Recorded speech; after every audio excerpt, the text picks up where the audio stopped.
हाँ? मज़र के बाद।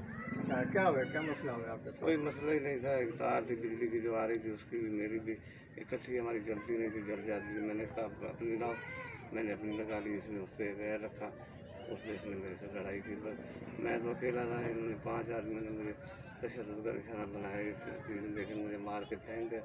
मुझे तो मेरा मुकद्दर अच्छा था, मैं बच गया। या बच्चों की दुआ अच्छा, से कोई गिरफ्तारी वगैरह अमल में आई है? एक गिरफ्तारी हुई है, दूसरी गिरफ्तारी नहीं हो रही। अच्छा, क्या नाम है उनका? एक का नाम है हाजी खान, जो मुख्य जवाबदार है, एक है रफ़ीक अहमद आरई, एक है मीर आलम आरई, और मीर आलम लुंड, हाजी खान लुंड, मीर आलम लुंड, ये दोनों मामा भांजा हैं। और जो इनके साथ बंगारू दो आए थे, एक चाकरानी है, एक फजल लुंड के नाले से बता रहे हैं, लेकिन वो कन्फर्म करके हम देंगे। अभी तो मैं उसमें कुछ जैसा नहीं हूँ, तो जब सही होंगे कन्फर्म करके। अच्छा, गिरफ्तार कौन हुआ अभी? हाजी खान। अच्छा, ठीक, कौन था?